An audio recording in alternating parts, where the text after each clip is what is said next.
सभी को सादर जय हिंद। लगभग 2 मिनट में हम क्लास शुरू करने वाले हैं। गांधी जी हो गई तैयारी आपकी?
समय लगभग हो गया है, हम क्लास शुरू करते हैं। जो ज्ञान सीखने के पहले का पार्ट है वो सभी अपने मन में दोहराएंगे। अहो आचार्य भगवान, अहो पाद्य प्रवर। आप श्री जी ज्ञान के महासागर हैं। आप हमें अप्रत्यक्ष अनुज्ञापूर्वक आशीर्वाद प्रदान करें, जिससे हम इस अपूर्व ज्ञान को ग्रहण, धारण एवं वितरण करने में समर्थ बने। आप श्री जी की मैत्री कृपा होगी। ज्ञान सिखाने की मैत्री कृपा कराएं। ठीक है, आज का जो हमारा टॉपिक है वो अध्याय 6 है। अध्याय 6 में प्रक्रिया है विपाकनीय प्रकृतियां, सॉरी घातनीय प्रकृतियां, देश सर्वघातनी और देश घातनी। तो पहले का जो पार्ट है वो गांधी जी लेंगे। गांधी जी प्लीज एक्सप्लेन कीजिए आप।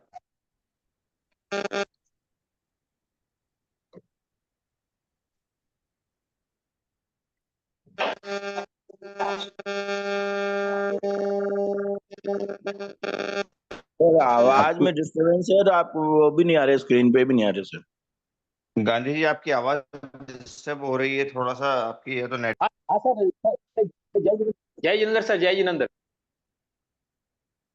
हाँ अब आइए सर। हाँ सर, जय जिनेंद्र साहब। हाँ जी, एक्सप्लेन कीजिए सब। हाँ सर, ये श्री बंधक शतक के अनुसार गाति कर्म का उसके अनुसार बताया गया है कि गाति कर्म, ये दो प्रकार के कर्म है, गाति कर्म और गाति कर्म। तो गाति कर्म में वो कर्म आते हैं जिसमें आत्मा के मूल गुणों का घात हो, उसे गाति कर्म कहते हैं। और गाति कर्म के अंतर्गत जैसे अनंत ज्ञान, अनंत दर्शन, आपका मूल गुणों का घात होने पर इन गुणों पर होने वाली रुकावट पैदा हो जाती है, उसको ये कहते हैं। तो इनके क्या है, जैसे कुल कर्म 8 होते हैं, जिसमें 4 घाती कर्म होते हैं, 4 अघाती कर्म। 4 के अंदर वो है 1, 2, 4, 8, और उसमें ज्ञानावाणी के 5, दसवाणी के 9 और मोहिनी की 28 प्रकृतियां, और अंतराय की 5 उत्तर प्रकृतियों की संख्या टोटल 47 उत्तर प्रकृतियां होती है घाती कर्म के अंदर।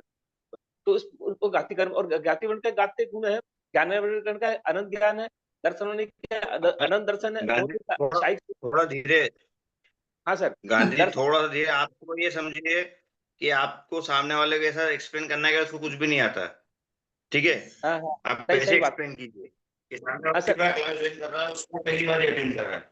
आपको हाँ सर। आराम से करना है, उसको समझाते हुए करना है। तो वो फॉर्मेलिटी पूरी थोड़ी नहीं करना है कि यार अपन ने ये लिया। मतलब थोड़ा सा आप उस तरफ से ध्यान रखिए। कोई भी, हाँ मतलब सर। गांधी जी का कोई भी हो ऐसा, तो थोड़ा सा बस ध्यान ये रखिए कि ऐसा लगे कि मान लीजिए आप खुद भी पहली बार क्लास ज्वाइन कर रहे हैं, तो वो आप क्या पढ़ा रहे हैं वो आपको खुद को भी समझ में आना चाहिए कि मैं पढ़ा रहा हूँ तो क्या मुझे भी इसी समझ में आ जाएगा क्या। तो थोड़ा सा ऐसा ध्यान रखिए हाँ आप लोग कि थोड़ा हाँ, सा तो सर स्पीड वापस नॉर्मल रखिए। सर वापस रिपीट करता हूँ मैं। हाँ जैसे जी। गाति अध्याय 6 में बताया श्री बंधक शब्द के अनुसार है, घाती व अघाती कर्म 2 प्रकार के कर्म होते हैं, घाती और अघाती कर्म।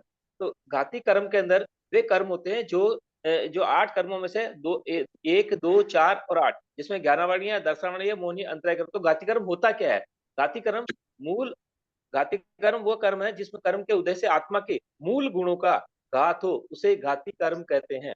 घाती कर्म में जैसे अनंत ज्ञान, अनंत दर्शन के आदि आत्मा के मूल गुणों का घात होता है, और उसमें उन गुणों में पैदा होने वाली रुकावट पैदा करते हैं, उन गुणों को ये घाती कर्म कहते हैं। तो घाती कर्म में 4 प्रकार के बताए, जैसे थोड़ा सा जी सर, आराम से बताइए, घाती कर्म किसे कहेंगे? जो आत्मा के मूल गुणों का घात करते हैं। थोड़ा सा घात स्टेज से एक्सप्रेस जी। और दूसरा अतः इन गुणों में प्रकट होने में रुकावट पैदा करता है। 2 तरह के, एक तो आत्मा के मूल गुण और इनमें रुकावट पैदा करता है, वो घाती कर्म। 2 इसके लक्षण है, एक तो आत्मा के मूल गुणों को प्रकट होने में घात करते हैं, और दूसरा उनको रुकावट पैदा करते हैं। जैसे अनंत ज्ञान, अनंत दर्शन आदि गुणों में रुकावट पैदा होना या उनका घात करना, ये घाती कर्म करते हैं। तो इसमें दूसरा है, ये कितने प्रकार के, इसमें 4 प्रकार के घाती कर्म बताए गए हैं। 4 कर्म के, जिसमें पहला है ज्ञानावरणीय, दूसरा दर्शनावरणीय, तीसरा मोदीय, और चौथा अंतराय कर्म। अब इनकी उत्तर प्रकृतियां भी अपन समझ लेते हैं एक बार, कि ज्ञानावरणीय में 5 उत्तर प्रकृतियां हैं, दर्शनावरणीय में 9 उत्तर प्रकृतियां हैं, मोहनी में 28 प्रकृतियां हैं। ज्ञानावरणी आत्मा के कौन से मूल गुण का घात कर रहा है, वो भी एक्सप्लेन कीजिए गांधी जी। ज्ञानावरणीय में इसका आत्मा के ये अपने ज्ञान दर्शन का, ज्ञान का गुणों का, अनंत ज्ञान का घात करता है। अनंत ज्ञान क्या करता है? अनंत ज्ञान का। और दर्शन में अनंत दर्शन का घात करता है। और मोहनीय में शाही चारित्र का घात करता है, सारी चारित्र का। और अंतराय में ये करता है, अनंत वीर्य ने पुरुषार्थ का घात करता है। ठीक है, यहाँ तक जो एक इन्होंने बताया, इसमें किसी को कोई डाउट, कोई क्वेश्चन हो तो वो पूछ सकते हैं। ज्ञानावरणी कर्म, सॉरी, घाती कर्म किसे कहते हैं? सबको क्लियर हुआ क्या होता है घाती कर्म जी जी। और घाती कर्म? किसी को हाँ सर। डाउट हो, कोई क्वेश्चन हो तो पूछ सकते हैं वो।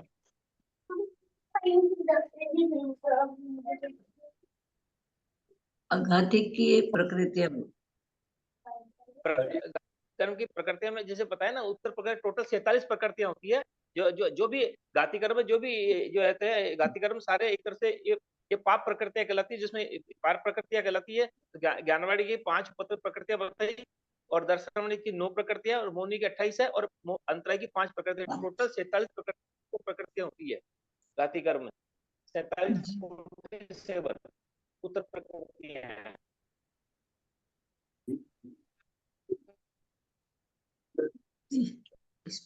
और कोई डाउट हो तो सर पूछ सकते हैं इसमें। किसी को भी कोई डाउट हो अभी तक के जो बताए उन्होंने गांधी जी ने, उससे रिलेटेड अगर कोई डाउट हो तो पूछ सकते हैं, फिर वो आगे एक्सप्लेन कर रहे हैं। आगे ठीक है। आनंद भैया क्लियर है आपको? हाँ क्लियर है सर। अब ओके। सर, अभी इसमें सर इस घाती कर्म में आते हैं, सर्वघाती और देशघाती 2 प्रकृतियां कहलाती है उसमें। तो सर्वघाती प्रकृति सर एक्सप्लेन कर सकता हूँ आगे? हाँ बिल्कुल करिए, आप एक्सप्लेन आगे। हाँ, तो सर इसमें 2 तरह की घाती प्रकृति में, सर्वघातिनी एवं देशघाती 2 प्रकृति। सर्वघातिनी का मतलब है सर्वघातिनी मतलब सर्व ने संपूर्ण, और घातिनी का मतलब घात करने वाली, जो संपूर्ण। थोड़ा सा स्पीड थोड़ी स्लो गांधी जी, थोड़ी सी स्पीड से। जी सर, जिस कर्म प्रकृति का उदय होने पर उसके द्वारा आत्मिक गुणों का संपूर्ण ज्ञात होता है, आत्मिक गुण जो होते हैं उनका संपूर्ण ज्ञात होना, वो सर्वघातिनी प्रकृति। संपूर्ण, इसमें इंपॉर्टेंट क्या है कि आत्मिक गुणों का सदैव पूर्ण रूप से घात हो जाता है, मतलब अधूरा आंशिक नहीं होता है, संपूर्ण रूप से उसे सर्वघातिनी प्रकृति कहते हैं। तो उसमें इसमें इसमें ये भी है, अपने घातिक गुणों का जो रूप से घात करने वाले अनुभव, सर्वघाती अनुभव, उसको अनुभव रस भी कहते हैं। अनुभव सर्वघाती अनुभव, अनुभव सर्वघाती अनुभव भी कहलाता है। ये दोनों तरह की है, सर्वघाती प्रकृति और अनुभव सर्वघाती अनुभव भी कहलाता है ये, इसका ये भी है। अब तो सर्वघाती अनुभव में क्या होता है सर, जैसे उदाहरण लेते हैं अपन कोई भी, जैसे इसमें जो 21 प्रकृतियां कहलाती है सर्वघातिनी में, और और देशगातिनी में होती है आंशिक होती है, जिसमें आत्मा के आत्मिक गुणों के आंशिक रूप से वो कर्म का गात आंशिक संपूर्ण नहीं होता इसमें। देशगातिनी में आंशिक रूप से होता है और सर्वगातिनी में संपूर्ण रूप से होता है। तो दोनों का अपन एक इसमें सर्वगातिनी में 21 प्रकृतियां होती है और दर्शनावली में कुल 26 प्रकृतियां होती है। तो अब इसमें पहले एक उदाहरण देते हैं, जैसे सर्वगातिनी का उदाहरण है अप्रत्याख्यान क्रोध। जैसे अप्रत्याख्यान क्रोध जब तक उसको पूरा ये घात नहीं हो जाएगा, तब तक उसको ये व्रत वगैरह प्रतिकान ये नहीं ले सकता। तो इसका संपूर्ण घात होना तब भी ये आत्मिक गुण इसका अप्रत्याख्यान क्रोध का एग्जाम्पल दिया, तो ये सर्वगातिनी प्रकृति कहलाती है अप्रत्याख्यान क्रोध। ऐसे ही देशगातिनी की है कि देशगातिनी की प्रतीक का उदाहरण दे रखा, जैसे अवधि ज्ञान। अवधि ज्ञान किसी को जैसे पूरा अवधि ज्ञान की कोई परिभाषा नहीं, किसी को आधा भी होता है, किसी को अधूरा होता है, किसी को पूर्ण ज्ञान होता है, कितनी अवधि का होता है, ये संपूर्ण, तो ये आंशिक होता है, पूर्ण नहीं होता है किसी को, तो उसको अपन देशगातिनी प्रकृति बोलते हैं अवधि ज्ञान को। ये एग्जाम्पल दिया जैसे उदाहरण के लिए।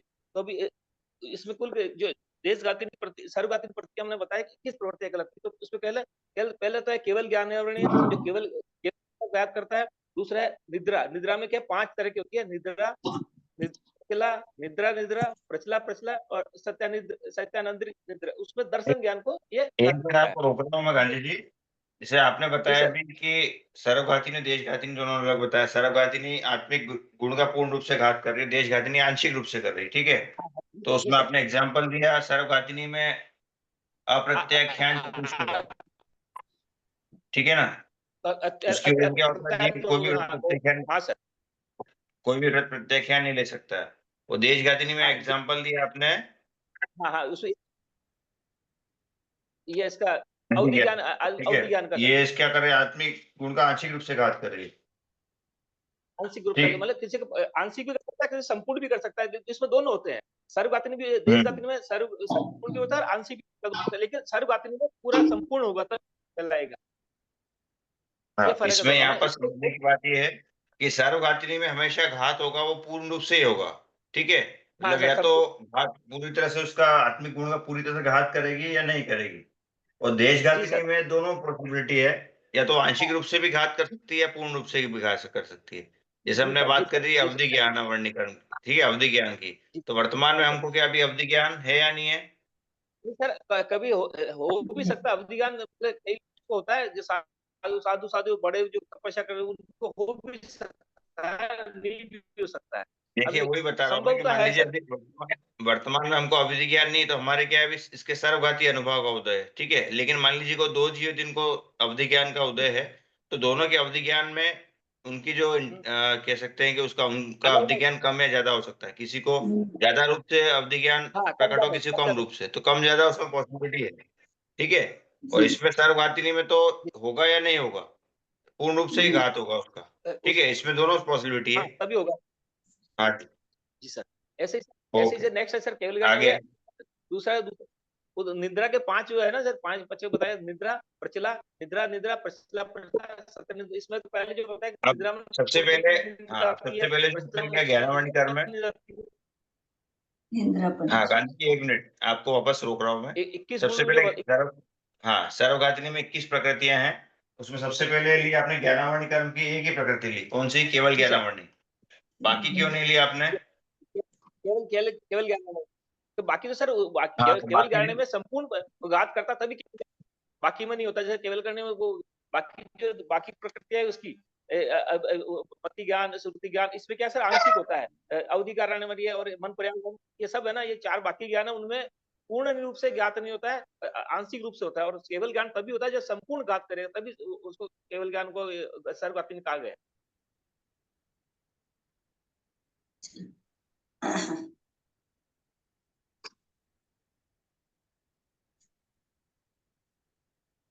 वॉइस नहीं।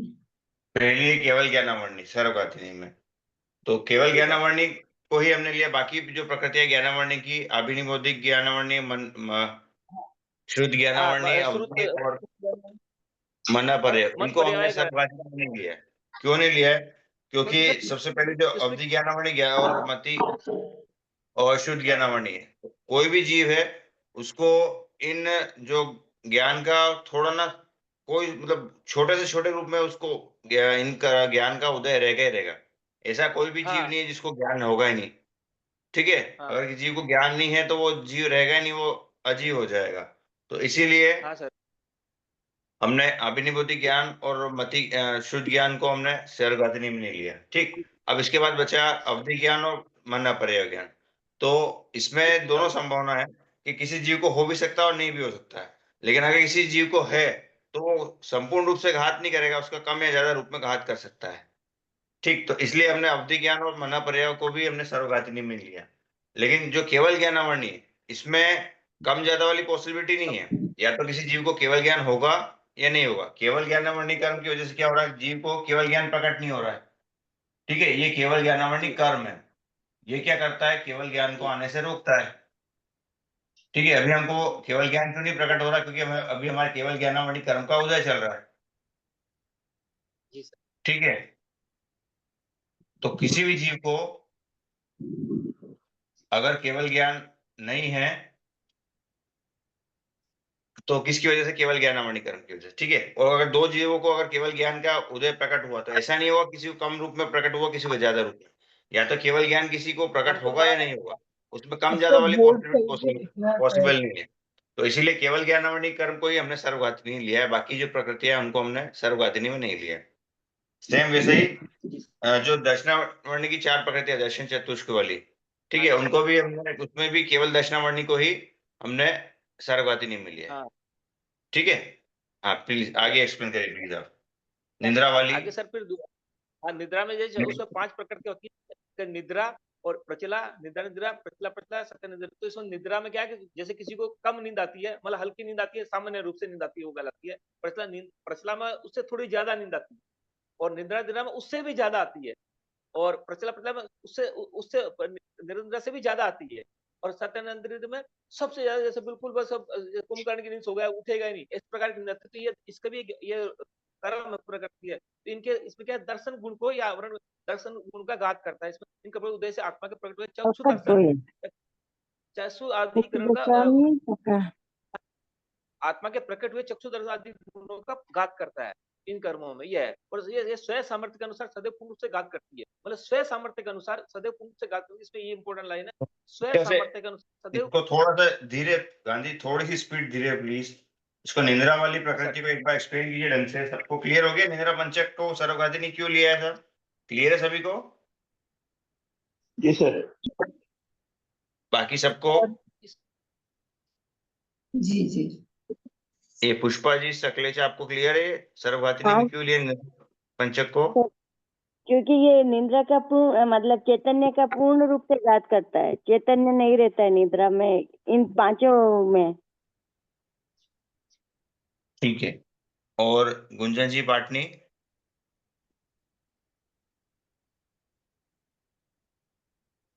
निद्रा पंचक को सर्वघातिनी में क्यों लिया है सर?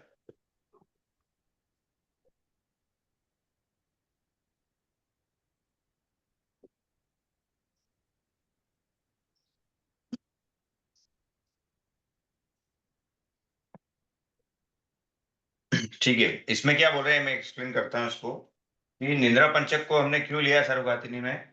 क्योंकि इनके द्वारा क्या होता है कि जो भी आत्मा का चक्षु दर्शन आदि गुण है, ठीक है, नींद में जीव क्या होगा, उसको आंखों से दिखाई देगा नहीं नींद में सो गया तो चक्षु दर्शन जो उसका गुण है, चक्षु दर्शन आदि तो गुण है, उसका क्या होगा, घात होगा। ठीक। और ये प्रकृति क्या है, इनकी जितनी कैपेसिटी है उसके अकॉर्डिंग अपने दर्शन गुण का पूर्ण रूप से घात करती है। जो आत्मा का चक्षु दर्शन आदि जो गुण है, वो अपनी अपनी जो निद्रा की कैपेसिटी है उसके अकॉर्डिंग वो उस दर्शन गुण का पूर्ण रूप से घात करेगी। प्रसला का जो जितनी कैपेसिटी है उसके अकॉर्डिंग वो उसका पूर्ण रूप से घात करेगी। तो वैसे जिस निद्रा की जितनी कैपेसिटी है उसके अकॉर्डिंग वो उसका पूर्ण रूप से घात करती है। तो इसलिए ये प्रकृतियां सर्वघातिनी है। जितनी इनकी कैपेसिटी है वो पूरा है, उस कैपेसिटी के अनुसार उस दर्शन गुण का पूर्ण रूप से घात करती है। तो इसलिए इनको सर्वघातिनी में लिया है। ठीक है। ओके, गांधी जी एक्सप्लेन कीजिए आगे। बाद में जो छह तो ये हो गए, सातवां सर केवल दर्शन, वो है केवल दर्शनावली कर्म।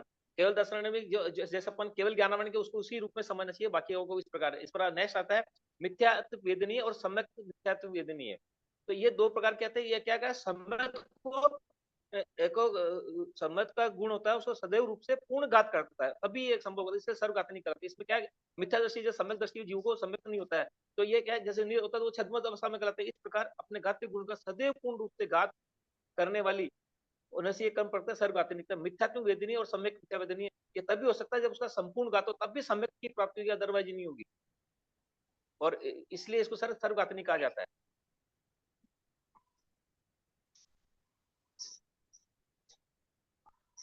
जिसको भी कहीं पे भी डाउट हो पूछ सकते हैं, अगर पॉइंट समझ में नहीं आया वो। ठीक है, इन दोनों को हमने सर्वघातनी क्यों लिया है, कौन एक्सप्लेन करेगा? जो अभी गांधी जी ने बताया, समझ में आ गया सबको? कोई एक्सप्लेन करेगा क्यों लिया इनको हमने सर्वघातनी में, मिथ्या वेदनी, सम्यक मिथ्या वेदनी? सम्यक का पूर्ण रूप से घात किया इसलिए लिया है। इनकी वजह से क्या होता है, जीव को किसकी प्राप्ति नहीं होती है? सम्यक गुण का। हाँ, सम्यक की प्राप्ति नहीं होती है इनकी वजह से। ठीक है, तो इसलिए इनको हमने क्या लिया, सर्वघातनी में लिया। बिल्कुल सही। ओके, आगे। हाँ, आगे बताइए। नेक्स्ट है अभी अनंत अनुबंधी चतुष्क और ये प्रत्यागन चतुष्क और प्रत्यागन चतुष्क, इनको तीनों विषय में जैसे पहले क्या है, अनुबंधी चतुष्क, इसमें कहता है कोई जैसे व्रत करते हैं या उसमें रुचि है अरुचि कहलाती है। तो अब जिसमें रुचि होती है, तो जिसमें रुचि गुण सदैव रूप से गान, जैसे कोई व्रत कर ही नहीं सकता, जैसे अपन उदाहरण बताए थे सर्वघातनी में अप्रत्यागन क्रोध का, जैसे अप्रत्यागन क्रोध पूरा ये खत्म हुआ तभी उसको ये न तो ये सर्वघातनी कहेगी, संपूर्ण घात होने पर ही उसको ये प्राप्त होगा, ये तभी कहलाता है। जैसे इन कर्मों के प्रति उद्देश्य आत्मा के व्रत को प्रति अरुचि होती है, मतलब व्रत करने की कोई इच्छा ही नहीं होती। जब ये व्रत रुचि करने लग जाएगा, आत्मा के व्रत रुचि रूप गुण सदैव पूर्ण उससे घात करने वाली होने से यह कर्म प्रकृति सर्वघातनी कहलाती है। मतलब इसमें रुचि वर्ड इंपॉर्टेंट है, व्रत रुचि कर सकता है तभी ये कहलाएगा, ये है सर उसमें। जो भी प्रकृति उसका घाती गुण भी आप लोगों को ध्यान में होना चाहिए। ठीक है, जैसे अनंतरनुबंधी चतुष्क का घाती गुण क्या है, व्रत रुचि। जीव को व्रत के प्रति रुचि, इस कर्म के उदय से जीव को व्रतों के प्रति रुचि नहीं होती है। ठीक, ओके, आगे एक्सप्लेन गांधी जी। प्रत्याख्यान चतुष्क क्या करता है? से वीरता वृत्ति जिसको देश वृत्ति कहते हैं, श्रावक का होता है ना, देश वृत्ति कहलाते हैं। इन प्रति उदय से वीरता वृत्ति गुण, आत्मा के वीरता वृत्ति गुण का सदैव पूर्ण रूप से घात होता है। इसलिए जैसे कोई नॉर्मल भाषा में बताइए, नॉर्मल भाषा में, किताब की भाषा में, नॉर्मल भाषा में बताइए, क्या मतलब हुआ इसका? इसको वीरता वृत्ति जैसे अपने 12 व्रत कहलाते हैं, 12 व्रत में कोई भी एक व्रत धारण कर नहीं सकता। अगर वो कब कर सकता है, जब प्रत्यागन चतुष्क का घात होगा, ऐसा वीरता वृत्ति या देश का घात होगा तभी ये व्रत धारण कर सकता है, अदरवाइज व्रत धारण। जैसे पहले अनुच्छेद में तो रुचि थी, इसमें है इसका पचका प्रत्याख्यान करना, वो प्रत्याख्यान तभी कर सकता है जब उसका ये घात होगा, एक भी व्रत धारण नहीं कर सकता। लेमैन लैंग्वेज में 12 व्रतों में से एक भी व्रत धारण नहीं कर सकता। कब कर सकता है, जब उसका पूरा घात होगा, सर्व घात होगा, तभी कर सकता है व्रत धारण, अदरवाइज नहीं कर सकता। इसको देश वृत्ति कहलाता है, इसका लक्षण है घात कर्म देश वृत्ति। ठीक है, मतलब अनंतानुबंधी चतुष्क क्या कर रहा है कि जीव को व्रतों के प्रति रुचि नहीं आने दे रहा। ठीक है, सबसे पहले तो हम बात करें मिथ्यात्व वेदनी, सम्यक मिथ्यात्व वेदनी। ये क्या कर रहा है, सम्यक को आने से रोक रहा है। ठीक है, भगवान की वाणी पर श्रद्धा आने से रोक रहा है। ठीक है, उसके बाद ये जो है, इसके पैरेलल ये भी अनंतानुबंधी चतुष्क, ये भी क्या करता है, जीव को व्रतों के प्रति रुचि नहीं आने दे रहा है। ठीक, अब मान लीजिए जीव ने सम्यक की प्राप्ति कर ली। ठीक है, उसके बाद क्या हुआ, उसको कोई भी नियम पचकान व्रत प्रत्याख्यान लेना है, तो उसके आगे कौन बैठा हुआ है, अगला ये बैठा हुआ है। मतलब क्या, आप मान लीजिए एक एक स्टेज है, एक एक दरवाजे हैं। सबसे पहले दरवाजे पे कौन बैठे हैं, ये दोनों बैठे हैं। ठीक है, ये क्या कर रहा है, जीव को सम्यक आने से रोक रहा है। उसी के बाद में ये भी बैठा हुआ है, ये क्या कर रहा है, जीव को व्रत रुचि आने नहीं दे रहा है। ठीक, ये ने क्या किया, पुरुषार्थ से इन दोनों गेट को। सर इसमें रुचि तो रहेगी लेकिन ये करने नहीं दे रहा। प्रत्याख्यान में रुचि तो रहेगी लेकिन ये लेने नहीं दे रहा। वही है ना, वही एक्सप्लेन कर रहा हूं मैं कि जीव ने क्या किया, पुरुषार्थ किया, तो सबसे पहले सम्यक प्राप्त किया। ठीक है, और उसके बाद व्रतों के प्रति रुचि भी आ गई जब उसने इसको टेक ओवर किया। ठीक, अब उसके बाद जीव को आगे जाना है, लेकिन क्या हो रहा है, कोई भी नियम पचकांड लेना है, लेकिन अगले गेट पे कौन बैठा है, अप्रत्याख्यान चतुष्क। मतलब जीव को कोई भी नियम पचकांड लेने नहीं दे रहा है वो। फिर जीव ने पुरुषार्थ किया तो उसने कोई भी नियम पचकांड ले लिए। अब उसके बाद और उसको आगे जाना है अगले दरवाजे पे, तो वहां पर कौन बैठा है, प्रत्याख्यान चतुष्क। ये क्या कर रहा है, जीव को साधु बनने से रोक रहा है, दैर्वृत्ति प्रतिकांड लेने से रोक रहा है। तो ऐसे करके क्या हो रहा है, जीव पुरुषार्थ करता है तो एक एक करके इन कर्मों को, इन जो भी घातनी प्रकृति है, इनको टेक ओवर करके आगे बढ़ता जाता है। तो ये प्रकृतियां जो है, इनके घाती गुण भी हमको ध्यान में होना चाहिए। ठीक है, क्लियर हो सभी को? जी जी हाँ सर। सर जी सर ये पूछिए। निंदा पंचक के लिए मुझे पूछना था थोड़ा सा कि कैसे इसके गुण, किस गुण की वजह से इनको सर्वधातनी में रखा है। गांधी जी एक्सप्लेन करेंगे आप निंद्रा पंचक को सर्वघाती ने क्यों लिया है? निंदा पश्चिम जैसे बताया ना कि चक्षु दर्शन जो आत्मा के प्रकट चक्षु दर्शन, जैसे आपको नींद में सो जाता आदमी, अब सोने के बाद उसका क्या कुछ भी नहीं होगा, अगर जब नींद में भी सो गया हो तो एकदम आत्मा चक्षु दर्शन गुणों को सामर्थ्य के अनुसार अपने जितनी सामर्थ्य मतलब अपने सेल्फ कैपेसिटी के अनुसार वो सदैव पूर्ण रूप से गात करता है। और गात नहीं करेगा तो कुछ भी उसको ये नहीं होने वाला है। तो गात करने के बाद ही उसको ये उसको आगे मिलेगा।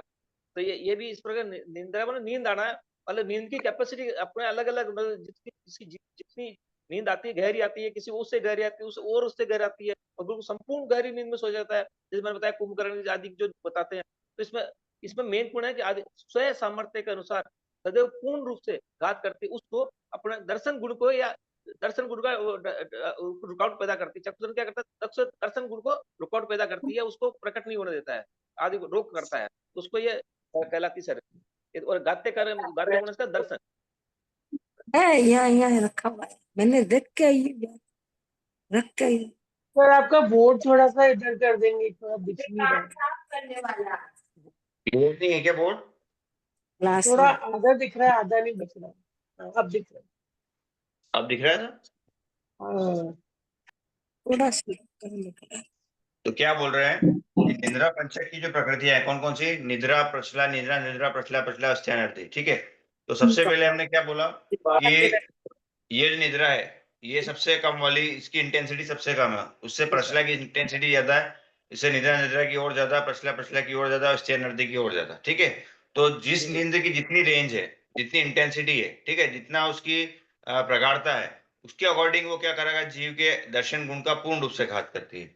मान लीजिए इसकी वजह से जीव को नींद आ रही है, तो नींद की वजह से जो दर्शन गुण का घात हो रहा है, तो जितनी इसकी कैपेसिटी है एक उसके साइड अकॉर्डिंग वो में पूर्ण रूप से घात कर रही है।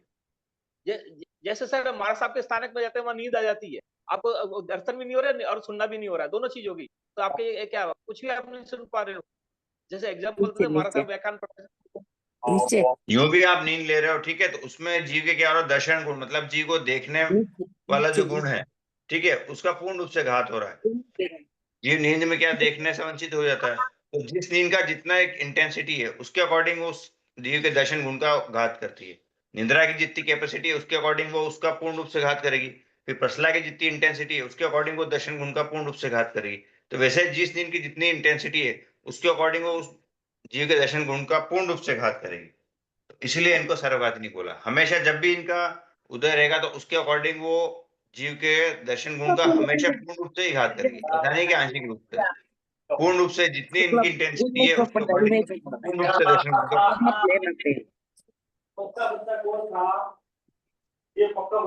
इनने पूर्ण रूप से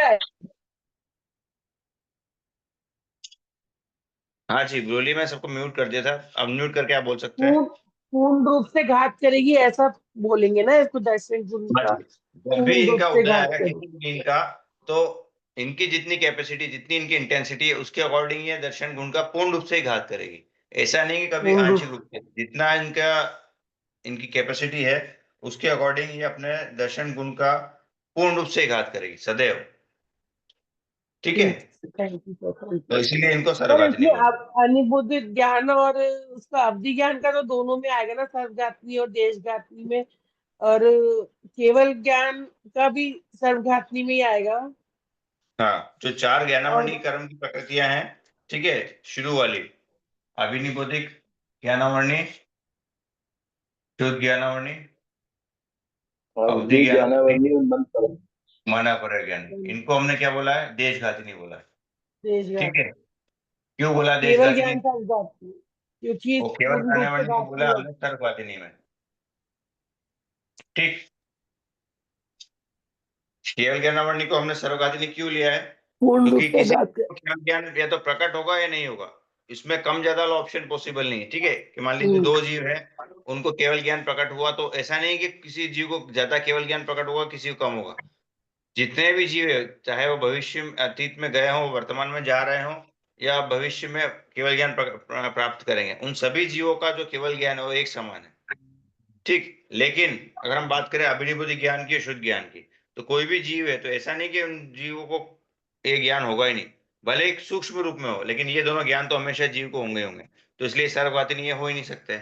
अब हम बात करते हैं अवधि ज्ञान की, मन पर्याय ज्ञान की। ठीक है, तो मान लीजिए अभी वर्तमान में हमको अवधि ज्ञान, मन पर्याय ज्ञान है ही नहीं, तो अभी हमारे क्या सर्वघाती अनुभव का उदय है। लेकिन जैसे हम बात करें देवता की, तो उनको जन्म से अवधि ज्ञान होता है। ठीक, तो उनको अवधि ज्ञान कम या ज्यादा रूप में प्रकट हो सकता है, या तो अवधि ज्ञान में दोनों चीजें पॉसिबल, या तो होगा या नहीं होगा, लेकिन होगा तो उसमें कम ज्यादा वाली पॉसिबिलिटी संभव है।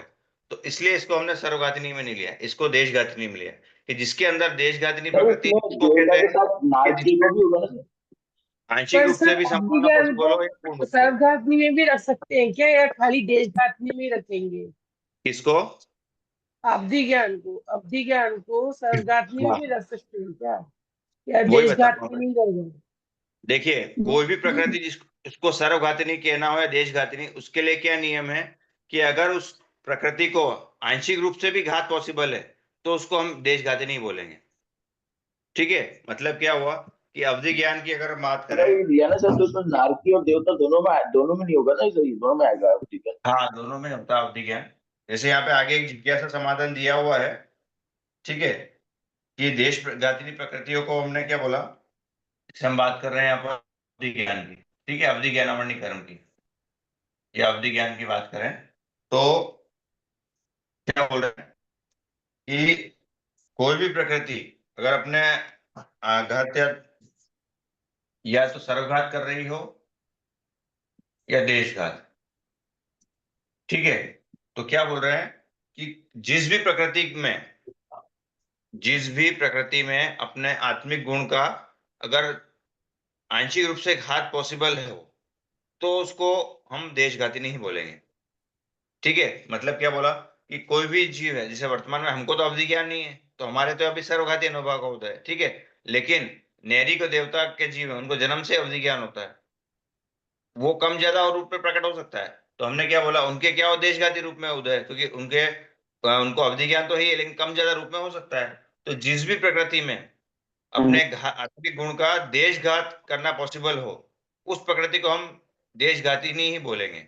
भले वो किसी जीव को सर्वघाती रूप में भी उसका उदय प्रकट हो रहा है, लेकिन अगर उसका आंशिक रूप से घात भी पॉसिबल है, तो हम उसको देशघाती नहीं बोलेंगे। ठीक है, मान लीजिए हमारे लिए जी अभी सर। क्या है, वर्तमान में हमारे लिए क्या है, सर्वघात का उदय है, लेकिन जो नैरी को देवता के जीव हैं, उनके हमेशा देशघात रूप में उदय आएगा। तो जिस भी प्रकृति में दोनों पॉसिबिलिटी संभव हो, या तो पूर्ण रूप से भी घात हो सकता है या आंशिक रूप से हो सकता है, जिसमें दोनों संभावना पॉसिबल हो, तो उसको हम क्या बोलेंगे, देशघाती नहीं बोलेंगे। ठीक, लेकिन जब हम बात करते हैं केवल ज्ञान वर्णीकरण की, तो उसमें क्या होगा कि आंशिक रूप से घात नहीं होगा, वो घात होगा हमेशा पूर्ण रूप से, या तो केवल ज्ञान प्रकट होगा या नहीं होगा। ठीक है, उसमें कम ज्यादा वाली संभावना पॉसिबल नहीं है।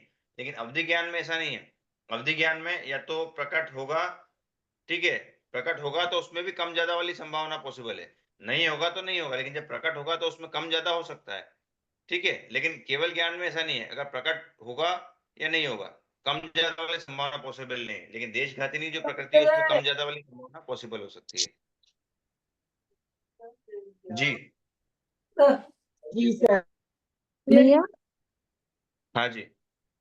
भैया जैसे ये निंद्रा पंचक की बात की ना भैया, जैसे बोलते हैं कि इसमें चैतन्य की अस्पष्टता। अब जैसे किसी की नींद ऐसी है कि उसको सुई भी गिरी या कुछ भी हुआ, मतलब तो वो हो जाता है, अलर्ट हो जाता है, तो फिर उसको क्या बोलेंगे भैया?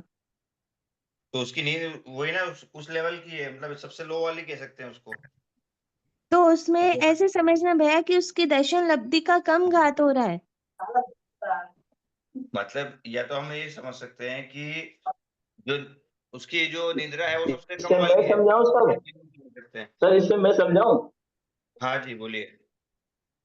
सर इसमें से है कि जितनी देर नींद आएगी, चाहे वो 1 सेकंड आए, चाहे 2 सेकंड आए, 5 सेकंड, तो वो उस समय पूर्ण घात करेगी। जब जब नींद खुलेगी, घात गुण हट जाएगा, फिर नींद आएगी तो घात गुण लगेगी, फिर नींद खुलेगी नहीं, तो घात गुण हमारा हट जाएगी। माइंड कॉन्शियस तो इस हमारा तरह अलग ही कंटिन्यू। है ना, वो थोड़ी ना कहीं इसी जा रहा है, तरह वो तो है ही है ना। ऐसे थोड़ी है कि हमने पूरा खो ही दिया है उसको। नहीं, अगर 2 सेकंड भी नींद आ रही है तो आपने 2 सेकंड के लिए पूर्ण रूप से उसको खो दिया, अगर वो गहरी उसका नींद पूर्ण आती रूप है से और हमें घात हो कुछ, गया। हाँ, तो हमें कुछ पता नहीं चलता है तो उसके लिए ठीक है, लेकिन उसमें भी हाँ, हमको तो पता 2 चल सेकंड रहा है। में गहरी नींद आई, नहीं, हाँ, और अगर उसमें आपको 2 भी सेकंड भी गहरी नींद आई पता तो चल रहा है। नींद में कभी कभी ऐसा भी होता नहीं है ना, नहीं मतलब किसी किसी की ऐसी भी नहीं, होती है कि जितनी नींद देर में नींद क्या हो आती है रहा है उतनी देर बाहर कुछ भी भी पता पता नहीं चल चलता। रहा है। वो तो नहीं, बरोबर जितनी है, देर लेकिन नींद आती है उतनी को पता नहीं। हाँ, वो पॉइंट तो बराबर मेरे को लग जितनी रहा है देर नींद आपको आती है, वो 2 सेकंड की भी नींद गहरी नींद है तो 2 सेकंड में पूर्ण रूप से घात है, उससे नहीं, 2 सेकंड में कुछ भी मालूम नहीं। वो क्लियर है, उसके अंदर कुछ भी नहीं है। जैसे नींद, हाँ, अभी किसी किसी को ऐसा होता है ना कि नींद में भी उसको पता चल रहा है क्या हो रहा है क्या नहीं हो रहा है, तो उसको क्या बोलेंगे? आपको मेरे हिसाब से वो क्वेश्चन तो ये है कि मान सत्यानाथ जी में आती ना। नींद में है और कोई सुई गिरी, तो सुई की गिरने से उसको वो एकदम मतलब उसको फील हो गया और वो नींद से उठ गया, शायद आपका क्वेश्चन ऐसा हाँ, है। वो नींद हाँ, खत्म हो गई ना, ऐसे वहाँ नींद खत्म हो गई। और क्या हलचल हो रही है बाहर, क्या हो रहा है उसको, मतलब ऐसे आभास भी होता जा रहा है, तो उसको किस में लेंगे भैया? उसमें फिर उसकी दर्शन लब्धि कैसे समझेंगे? ठीक है, एक बार और इसका समाधान आगे और इसको कैसे समझेंगे अपन। क्योंकि ऐसा होता ठीक ही है, ना भैया, बहुत बार ऐसा होता ही है। हाँ तो ठीक है, तो एक बार वो क्वेश्चन को लेकर पूछ के बताने का भाव है। ठीक है सर। सर हाँ साउंड भैया। स्लीप में किसी को याद नहीं रहता है, साउंड स्लीप होती है ना, कहते हैं डॉक्टर लोग साउंड स्लीप हो गए तो बहुत अच्छे, बोले 5 मिनट की साउंड स्लीप हो गई सबसे बॉडी को आराम मिलता है। लेकिन जिसको नींद नहीं आती है, एक सुई की आवाज भी आ गई गिरने की तो उसको लोग नींद आ ही नहीं रही, उसको उसका मन कहीं भटक रहा है, मानसिक मानसिक कहीं उसका चल रहा है अंदर के अंदर, तो उसको निंद्रा उसका ही प्रकट ही नहीं हो रहा, उसका संपूर्ण घात ही नहीं हो रहा हमने उसका ये बात निंद्रा बताई है का। कि नींद नहीं आ रही है तो हर चीज को मतलब नहीं क्या हो रहा है क्या नहीं, लेकिन मान लो किसी को नींद नहीं और हल्की सी कोई चीज गिरी, वो सिंपल है कि हम भी सोते रहते हैं, कोई चीज गिरती तो एकदम उठ के बैठ जाते हैं, क्या हुआ एकदम। तो हाँ, वही वो बात है, गहरी उस नींद होती है तो भी उठ क्या बोले। जाते हैं भैया, गहरी नींद में होते हैं तो हाँ भी उठ जाते हैं। हाँ, तो भाई उसको कैसे अपन समझेंगे, कैसे रिलेट करेंगे, तो एक ठीक है लेकर बताने का भाव है। ये पॉइंट क्लियर हो गया जिन्होंने पूछा विज्ञान को हमने सर्वसाधारण में क्यों नहीं लिया है। जी सर हो गया सर। हाँ, मतलब जिस भी प्रकृति में दोनों संभावना पॉसिबल है, या तो वो पूर्ण रूप से भी घात कर सके या आंशिक रूप से भी घात कर सके, जिस भी प्रकृति में दोनों संभावना पॉसिबल हो तो उसको हम देशघाती नहीं बोलेंगे। ठीक है। हाँ गांधी दोनों जी, हो गया आपका। पॉसिबल है तो सर एक ही, मतलब अगर दोनों पॉसिबल है तो भी देशघाती में रखेंगे, मतलब ऐसा बोलना चाह रहे हैं। हाँ, दोनों ठीक। सरल पूर्ण रूप से, पूर्ण रूप से भी घात कर सकती है, आंशिक रूप से भी घात कर सकती है। जिस भी प्रकृति में अगर आंशिक रूप से घात करना भी संभव है तो उसको हम देशघाती नहीं बोल देंगे सीधा। ठीक है। ठीक है सर, सर ठीक है सर। पूरा अपने को ठीक है, लेकिन आंशिक रूप से घात पॉसिबल है उसका, सर उसको नहीं। सर आवाज कड़कड़ कड़कड़ कर रही है सर, धीरे धीरे धीरे। हम हाँ क्या बोल रहे बोलिए हैं सर। सर इसका मैं एग्जांपल देता हूँ आप सर, लास्ट बताइए। में बताया गया है जैसे एक डाइनिंग सर, टेबल, आवाज में डिस्टर्बेंस है सर। सर एक मिनट सबको म्यूट करना। सर, इसमें ना सर एक एग्जांपल, सर एक एग्जांपल दिया हुआ है जैसे डाइनिंग टेबल का, तो डाइनिंग टेबल में अपन खाना खाते हैं तो दिन भर तो खाना नहीं खाते हैं, 10 मिनट खाना खाया, आधा घंटा खाया, 1 घंटा खाया, लेकिन उसको कहते हैं डाइनिंग टेबल ही कहेंगे, उसको ये नहीं कहेंगे डाइनिंग टेबल नहीं है, या पढ़ाई कर रहे हैं कोई तो उसको डाइनिंग टेबल ही बोलेंगे सर, ऐसा है इसमें। बिल्कुल, आंशिक। वो एग्जांपल दिया है बुक में ऐसा कि मतलब वो हाँ जब उसका यूज होगा प्लेग्राउंड का भी उसको दिया डाइनिंग है। टेबल बोल रहे हैं, और उसके बाद भी उसको डाइनिंग हाँ टेबल ही बोल रहे थे। वैसे ही अगर वो आत्मा के सर्वघात का आत्मा आत्मिक गुण का सर्वघात कर रही है तो ठीक है, लेकिन देशघात भी कर रही है तो उसको हम देशघाती नहीं बोलेंगे, हाँ सर्वघाती नहीं बोलेंगे। हाँ, ये ठीक है, जिस भी ये प्रकृति में जिज्ञासा में बताया गया। आत्मा आत्मिक गुण का देशघात भी पॉसिबल है तो उस प्रकृति को हम क्या बोलेंगे, देशघाती नहीं बोलेंगे। भले वो सर्वघात कर भी रही हो किसी जीव के लिए, लेकिन किसी जीव का अगर देशघात भी कर रही है, आंशिक रूप से भी उसका घात कर रही है, तो उसको हम सीधे देशघातिनी प्रकृति ही बोलेंगे। ठीक है सर, क्लियर हो जैसे गया। जैसे दूसरा एग्जांपल दिया है प्ले ग्राउंड का। हाँ सर, एक हाँ प्ले ग्राउंड का उदाहरण पूरा दिया बिल्कुल। गया, जैसे प्ले ग्राउंड कोई फुट ग्राउंड है तो उसमें खेलने का काम होता है, लेकिन कभी की प्रवचन भी करते हैं, कोई नेता आते हैं उससे मीटिंग भी करते हैं, तो कहते हैं कि प्ले ग्राउंड ही बोलेंगे उसको, उसको चेंज ही नहीं करें, तो मतलब आंशिक ही बोलेंगे उसको, सर्वघाती नहीं बोल सकते हैं। इसमें इस प्रकार के बिल्कुल एग्जांपल भी दे रखे हैं, प्ले ग्राउंड का भी दे रखा है उसमें। बिल्कुल। अभी लास्ट वीक एक क्वेश्चन पेपर आया था, जी जी। 5 6 7 जी सर। हाँ, 7। सबने किया था सॉल्व। हाँ किया सर। सर किया था। हाँ सर किया। डाउट था किसी को, कोई हो गया था इजिली अटेम्प्ट हो गया था वो, या कुछ समझ में नहीं आया था क्वेश्चन उसमें? सर इजीली अटेम्प्ट हो गया। लास्ट वाले अंताक्षरी में थोड़ा समझने का था कैसे करना है। अंताक्षरी 6 नहीं हुआ था। मार्क्स में थोड़ा समझ में नहीं आया था नहीं सर। हुआ, पूरा कंप्लीट हुआ बाद में समझने के बाद। हमारा तो बुरा हो गया। अच्छा था अंताक्षरी वाला, थोड़ा सा लॉजिक वाला विजुअल्स उसको तरह लगा था कि हर बार क्या होता है अंताक्षरी में शब्दों की अंताक्षरी होती है, लेकिन इस बार अंकों की अंताक्षरी थी उसमें। हाँ सर, बहुत अच्छा लगा। लेकिन सर ठीक उसमें है। दूसरे जो क्वेश्चन था ना, जो अपना सुधार करने में, उसमें क्या दो मीनिंग आ रहे थे सबके, हर क्वेश्चन में दो मीनिंग हो रहे थे। तो कभी जो दो या तीन आंसर लिखे वो भी सही थे। तो जो कोई सुधार करने में लिखना था, जैसे जैसे सभी पुद्गल प्रकृति नाम प्रकृति है, ऐसा था एक क्वेश्चन।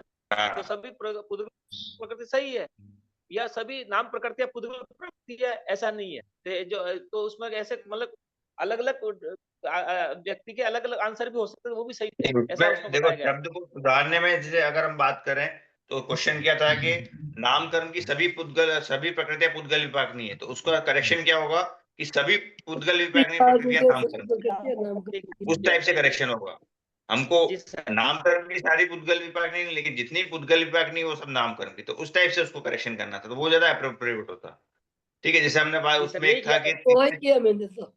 ना, जैसे था तिर्यंश गति नामकरण शुभ प्रकृति, ऐसा कुछ भी था शायद, है ना? तो तिर्यंश गति नामकरण या तो अशुभ प्रकृति, या फिर तिर्यंश आयु जो है वो शुभ प्रकृति है। तो इस टाइप से दोनों उसमें संभावना सर थी। नरक गति का आया था, नरक गति नामकरण देशघातनी है, इसमें क्या आएगा? मतलब नरगति नामकरण सर, देशघाती, ये क्वेश्चन था क्या उसमें? हाँ ये हाँ लिखा है ना सर, लास्ट वाला तो है अब नरगति बताइए, नामकरण देशघाती प्रकृति, जबकि इसमें क्या आना चाहिए था, वो थोड़ा सा कंफ्यूजन था आंसर में। नरगति नामकरण देशघाती नहीं था, सर्वघाती नहीं था? देशघाती नहीं देशघाती लिखा लिखा हुआ हुआ था। आया था, देशघाती लिखा हुआ आया था। देशघाती नहीं, देशघाती प्रकृति नहीं है ऐसा लिखा हुआ। नामकरण जातिकरण था वो। ठीक है। नरक नरगति नामकरण देशघातिनी प्रकृति, तो ये सबसे पहले तो बताइए कि घातिनी प्रकृतियां जो भी पढ़ रहे हैं अपन, उसमें घातिनी प्रकृतियां कौन कौन सी है, घाती कर्म में कौन कौन से हैं? नरक का नाम ज्ञानावर्णी, दर्शनावर्णी, मौनी, है। अंतरा है। ज्ञान में दृष्टावली मौलिक प्रकृति अंतर। प्रकृति नहीं लिखा हमने। तो सबसे पहले तो ये कौन आवाज सा नहीं आ रही सर, कर्म? आपकी आवाज नहीं आ रही है, आपकी आवाज कट कट के आ रही है।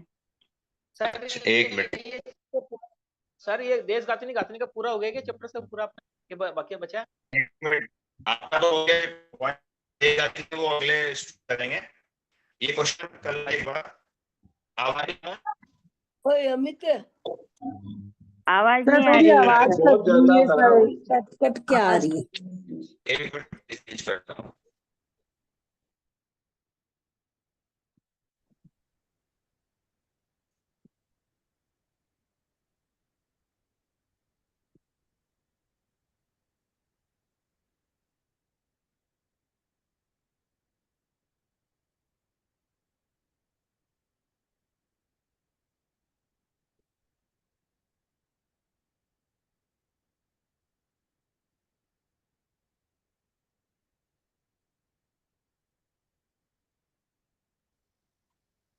अब आ रही है आवाज सर?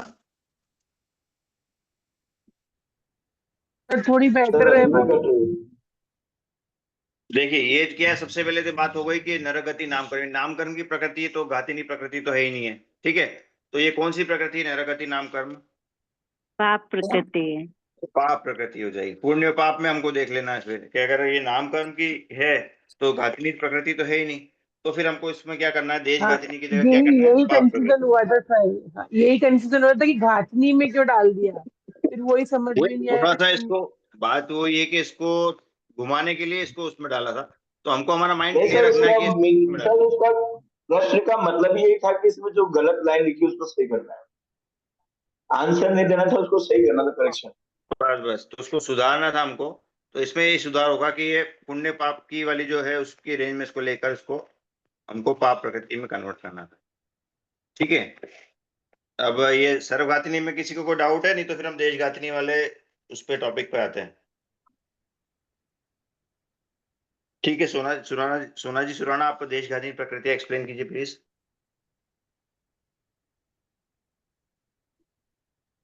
कौन सा करना है? देशघाती प्रकृति 26 प्रकार की होती है। अभिनिबोधिनी ज्ञानावरणी और श्रुत ज्ञानावरणी। आवाज आ रही है सर? सुना हाँ आ नहीं रही है बोलो सर। इसमें देशज्ञातनी प्रकृति नहीं होती, खाली यानी सर्वगाती नहीं होती, खाली मैं तो नहीं देशघाती बोलती, होती है। अन्य कोई बोल रहा खाली है। है क्योंकि वो पूर्ण रूप से घात नहीं करते, आंशिक रूप से घात होती है उनकी। आत्मा के गुण को आंशिक रूप से घात करती है, इसलिए अभिनिबोधिनी ज्ञान और श्रुत ज्ञान ये दोनों देशगति नहीं है। अवधि ज्ञान देशगति नहीं भी हो सकती है, सर्वगति नहीं भी हो सकती है, क्योंकि वो केंद्री बेंद्री तेंद्री उनको चौंदी को होता नहीं है अभिनिबोधिनी ज्ञान। इसलिए अभिनिबोधिनी ज्ञान दोनों आपका तरफ शुभ नाम से सर? होती है। मैं सोना जी सुराना को बोला था, आपका शुभ नाम हाँ सर? जी, जय जय जिनेन्द्र साहब मैं बोल रही थी, इतने में फिर वो चालू हो गया तो मैंने कहा ठीक है। अच्छा, ठीक अगर है मैं आप बताती हूँ। हाँ मैं बोल रही हूँ साहब, जय जिनेन्द्र। या जो एक्सप्लेन कर रहे हैं अगर उनको ध्यान है टॉपिक तो वो भी एक्सप्लेन कर लेते हैं, ठीक है। अगली बार दूसरे को उनको आप सोना जी आपको अगली बार दे देंगे चांस, अगर नहीं ये मैंने ऐसा कुछ नहीं, पहले भी बोला है मैंने, आप इनसे बुलवा लीजिए, कोई बात नहीं। ठीक है। आपका शुभ नाम साहब जो बोल रहे थे? बोलू क्या? हाँ साहब, क्या शुभ नाम आपका? रत्नी देवी सुराना ठीक है साहब। हाँ है आपको ध्यान में देशघाती प्रकृतियां है। आपको है, आप एक्सप्लेन कर सकते हैं क्या? हाँ कर सकती हूँ। ठीक है, करिए आप एक्सप्लेन। वापस तक करो सर। 26 प्रकार की होती है देशगतिनी प्रकृति। पहले इसकी अभिनिबोधिनी ज्ञान और श्रुत ज्ञान दोनों प्रकार के होते हैं, नहीं एक प्रकार की होते हैं, देशगति नहीं होती है। अवधि ज्ञान और मनप्रय ज्ञान दोनों प्रकार के हो सकते हैं, क्योंकि उनको पूर्ण रूप से घात नहीं होता, पूर्ण रूप से भी होता है और देश रूप से ही होता है, क्योंकि वो जो बेंदी तेंदी केंद्री उनको नहीं होता अवधि ज्ञान और मनप्रय ज्ञान। बाद में आ गया है चक्षु दर्शन। चक्षु दर्शनावरणी है, वो दोनों प्रकार के होते हैं, देशगति भी होती है सर्वगति भी होती है। और चक्षु दर्शनावरणी खाली देशगति होती है, क्यों चक्षु दर्शनावरणी सबको होते हैं, ऐसे कोई जीव नहीं है जिसको चक्षु दर्शनावरणी नहीं है। अवधि दर्शनावरणी दोनों को होते हैं, सर्वगति भी होती है देशगति भी होती है, क्योंकि चक्षु दर्शन थोड़ा सा एक्सप्लेन कीजिए, चक्षु दर्शन का। चक्षु दर्शन का जैसे केंद्री बेंदी तेंदी कोई भी ऐसे जीव है जिसको चक्षु नहीं है, चक्षु तो सबको ही है। दर्शन जैसे कोई भी भाव सकता है मैं जीव है, उनमें दर्शन है ही। और क्या? ठीक है, ये समझ में आया चक्षु दर्शन का सभी को? वो स्पर्श इंद्री से जानता है इसलिए। हाँ किसी को एकेंद्री का जीव है तो उसको आंखें हैं क्या? आंखें नहीं है, पर उसका स्पर्श तो होता है, समझ तो हाँ, मतलब सकती वो है। चक्षु से कोई भी चीज है उसको चक्षु से नहीं जान रहा, लेकिन अचक्षु ने बिना चक्षु के तो वो प्रकार हाँ वो जा नहीं सकता है, तो इसलिए कोई भी जीव है उसको अचक्षु दर्शन तो होगा ही होगा। वो होगा ही होगा। ठीक है, भले वो एकेंद्री का जीव क्यों ना हो, उसको चक्षु नहीं होती है, लेकिन फिर भी अचक्षु ने बिना चक्षु के वो कोई भी चीज को फील कर सकता है। ठीक है, तो इसलिए हमेशा देशघातिनी रूप में ही उदय में आएगी। हाँ, और अवधि दर्शनावरणी दोनों को होता है, क्योंकि वो जो केंद्री बेंदी तेंदी चौंदी उनको अवधि ज्ञानावरणी नहीं होती, इसलिए दोनों में आता है, सर्वगति देशगति। सम्यक वेदनी है, दोनों में ही होते हैं। नहीं, हाँ दोनों में होते हैं, सम्यक तो नहीं रहते ना उनमें, सर्वघात सम्यक रहते हैं वेदनी उनके। दोनों में होते हैं मतलब उनके सर्वघात रहते हैं ना, और जो सर्वगति पर करती है उनमें तो सम्यक तो रहते ही नहीं है, मिथ्यात्व ही रहते हैं, पूर्ण रूप से घात रहते हैं। और जो सम्यक को प्राप्त कर लिया उनको पूरा आंशिक रूप से हो सकता है, पूर्ण रूप से देशगति नहीं है सम्यक वेद। एक मिनट सम्यक वेदनी जो है वो क्या है, उसमें बता रहा हूँ मैं, क्या बोला आपने? सम्यक वेदनी, ठीक है। हाँ दोनों प्रकार के होते हैं ना सर। एक मिनट सम्यक वेदनी क्या कर रहा है? जीव के सम्यक गुण का घात कर रहा है। हाँ सम्यक गुण को।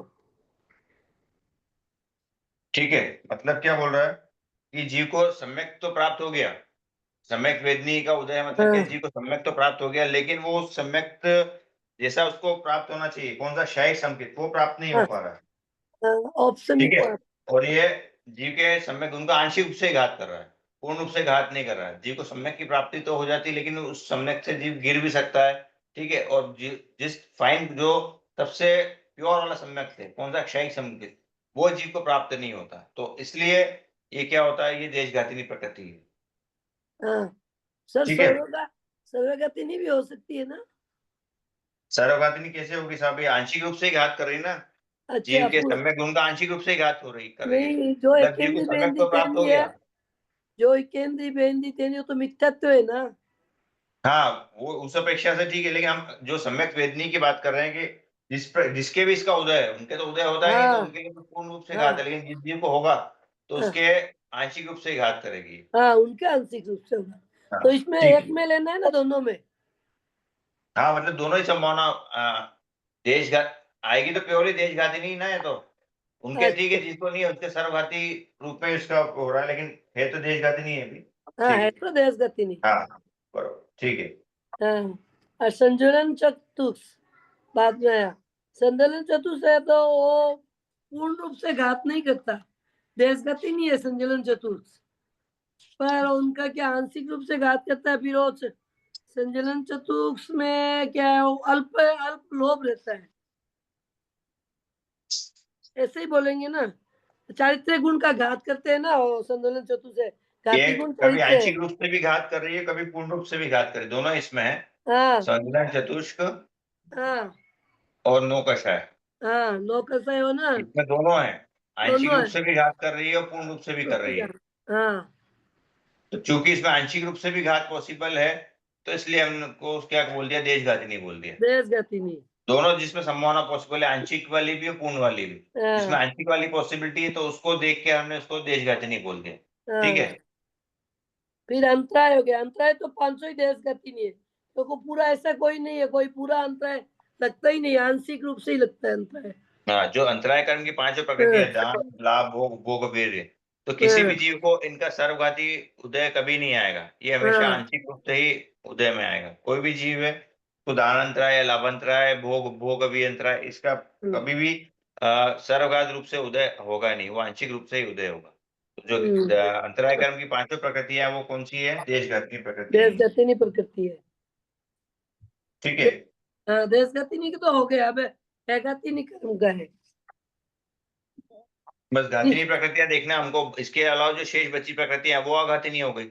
हाँ, जिस टाइम के मूल गुण को जो घात नहीं कर सके वो एक गति नहीं है, पर उसमें आत्मा के हिसाब से गुण को क्या, वो इंद्रिय मन संबंधी दुख सुख, गति जाति कुल आदि विभिन्न पर अवस्था में प्राप्त होती है, तो उसी से अवस्था में उसका ज्यादा प्राप्त। डिस्क्रिप्शन नहीं है, मेन तो हमारा जो घाती कर्म है उसके बारे में हमको डिटेल बताई गई है, और वो हाँ बची जो चार मूल कर्म है वो अघाती, मतलब अघातिनी प्रकृतियां, तो उसके बारे में हाँ बस हमको बस वही कि आत्मा के मूल गुण का घात नहीं कर रही है, लेकिन हाँ, वो इसकी एक वजह से गति क्या है। है, जीव को अलग अलग गति, जाति और वो चीजें प्राप्त होती है, साथ साथ जो है हाँ, इंद्रिय मनोजन सुख दुख की प्राप्ति होती है, तो और ये इसमें पॉइंट है उसमें।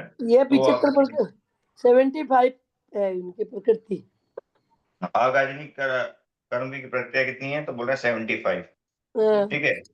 हाँ, वेदनीय के 2, आयुष के 4, नामकरण पे 67, गोत्र के 2। ठीक है, तो ये अघातिनी प्रकृतियां होगी। सर मुझे चक्षु ये दर्शन के बारे में एक बार थोड़ा बताएंगे? चक्षु दर्शन का ऐसे तो समझ में आ गया, ये सर देश का नहीं है, मगर ये कैसे हुआ वो मुझे समझ में नहीं आ रहा है। चक्षु वो दर्शन, अचक्षु दर्शन की बात करें ना, हम चक्षु दर्शन की कैसे करेंगे। जैसे अभी हमारे तो चक्षु दर्शन है, हाँ, तो हम तो देश विदित में आ गए, अगर ये कुछ समझ में नहीं आ रहा पॉइंट। ठीक है, चक्षु दर्शन का ले लेते हैं हम। चक्षु दर्शन, मान लीजिए कोई एकेंद्री का जीव है, द्विंद्री का जीव है या तेंद्री का जीव है, इनको चक्षु होती है क्या, नहीं होती है सर, तो इनके क्या है, सर्वघात रूप में सर्व उदय है, नहीं। ठीक है। लेकिन कोई चतुर्न्द्रीय का जीव है या पंचेंद्रीय का जीव है, ठीक है, इनको क्या है, चक्षु है ही है सर, लेकिन चक्षु होने के बाद भी हर एक की जो कैपेसिटी वो कम ज्यादा हो सकती है ना। मान हो लीजिए सकती है। मतलब जिसमें सबसे पहली बात तो ये है कि जिसमें सर्वघात भी पॉसिबल है, देशघात, तो हमने देशघात ले लिया। देशघात क्यों हुआ, कि मान लीजिए दो कोई मनुष्य भी है, दोनों की जो देखने की कैपेसिटी वो भी कम ज्यादा हो सकती है, नहीं हो सकती है?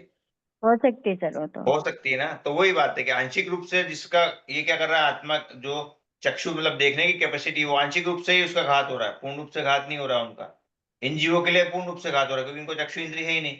लेकिन कोई जीव जिसको चक्षु है तो कम ज्यादा रूप में कोई देख सकता है, कोई ज्यादा रूप में देख सकता है, कोई ज्यादा दूर तक देख सकता है, कोई कम दूर तक देख सकता है। तो इनकी आंशिक रूप से इसका घात हो रहा है, तो इसलिए आंशिक रूप से घात कर रही है। लेकिन जो एकेंद्रीय, बेंद्रीय, तेंद्रीय के जीव उनका पूर्ण रूप से घात कर रही है। तो इसलिए इन जीवों के लिए सर्वघाती रूप में उदय है। लेकिन इन जो मनुष्य और जो चतुरेंद्रीय है, वो पंचेंद्रीय के जीव है, उनका देशघात रूप में उदय है। तो ओवरऑल इसको हम क्या बोल देंगे, देशघात नहीं बोल देंगे। क्योंकि कोई जो जीव है जिनको चक्षु है, पंचेंद्रीय जीव है उनको चक्षु है, तो कोई ज्यादा दूर तक देख सकता है, कोई कम दूर तक देख सकता है। दोनों की जो है रेंज है उसमें डिफरेंस हो सकता है। तो इसलिए कम या ज्यादा रूप में इसका उदय हो सकता है इन जीवों के। तो इसलिए इसको हमने क्या बोल दिया, देशघाती नहीं बोल दिया। हाँ ठीक है सर, धन्यवाद। ठीक है, हो गया क्लियर। लेकिन अगर हम बात करें अचक्षु दर्शन की, अगर हम बात करते हैं यहाँ पर अचक्षु दर्शन, तो कोई भी ऐसा जीव नहीं होगा जिसको अचक्षु दर्शन नहीं हो। मान लीजिए किसी को चक्षु नहीं है, जैसे हम बात करें एकेंद्रीय की, तो उसको चक्षु नहीं होती। लेकिन बिना चक्षु के भी, मतलब अचक्षु, बिना चक्षु के भी वो क्या करता है कि उसको जीव वो ज्ञान प्राप्त कर सकता है। तो इसलिए किसी भी जीव को अचक्षु दर्शन का सर्वघात होगा ही नहीं होगा, उसको हमेशा देशघाती होगा। ठीक है, भले वो एकेंद्रीय का जीव क्यों नहीं हो, उसको हमेशा अचक्षु दर्शन का देशघात ही होगा। सर्वघाती रूप में उसको फल प्रकट होगा ही नहीं होगा। लेकिन जिन जीवों को चक्षु होती, चक्षु दर्शन की बात करें तो इन जीवों को चक्षु होती ही नहीं है, तो इनके लिए हमेशा ये देश सर्वघात होगा। और चौरेंद्रीय, पंचेंद्रीय, इनको देशघाती होगा। ठीक है। इसमें विशेष करके छद्मस जीवों के को अचक्षु दर्शन अवश्य होता है, तो इसका डिटेल क्या समझेंगे हम? देखिए, जो छद्मस्थ कौन से गुणस्थान तक होते हैं, 12वें गुणस्थान तक। ठीक है, तो वो कोई भी चीज को जानने के लिए चक्षु का उपयोग करते हैं। लेकिन जो केवल ज्ञानी होते हैं तो वो कोई भी चीज को जानने के लिए चक्षु का उपयोग नहीं करते हैं। वो नो चक्षु शायद उनको ऐसे बोलते हैं। तो वो चक्षु का उपयोग नहीं करते, वो अपने ज्ञान से, आत्मा से ही किसी चीज को जानते हैं। तो वो भी वहां पर क्या करते हैं, चक्षु दर्शन का उपयोग नहीं करते हैं किसी भी चीज को सर जानने के लिए। सर ऐसे आ गया 12वें गुणस्थान के बाद में वो चक्षु दर्शन अचक्षु दर्शन दोनों का भी ये कर रहे हैं, यूज नहीं कर रहे हैं हाँ, 12वें गुणस्थान के बाद में। फिर क्या बोलना सर? हम जो भी यहाँ पर मतलब चीज पढ़ रहे हैं वो छद्मस जीवों की अपेक्षा से ही पढ़ रहे हैं। ठीक है, कोई भी हम बात यहाँ पे कर रहे हैं ना, तो हम छद्मस जीवों की अपेक्षा से यहाँ पर बात कर रहे हैं। हम केवल ज्ञानियों, 13वें 14 गुणस्थान वाले जीवों की अपेक्षा से बात नहीं कर रहे हैं। तो वो वहां पर फिर उनके लिए वो अलग ही चीज हो जाएगी। हम यहाँ पर जो भी वर्णन पढ़ रहे हैं वो छद्मस जीवों की अपेक्षा से ही पढ़ रहे हैं। ठीक है, तो हमको 12वें गुणस्थान तक जो भी जीव होते हैं उनकी अपेक्षा से हमको देखना है, तो उसके लिए हमको डिटेल में जाना ही नहीं है जीवों के लिए। जी।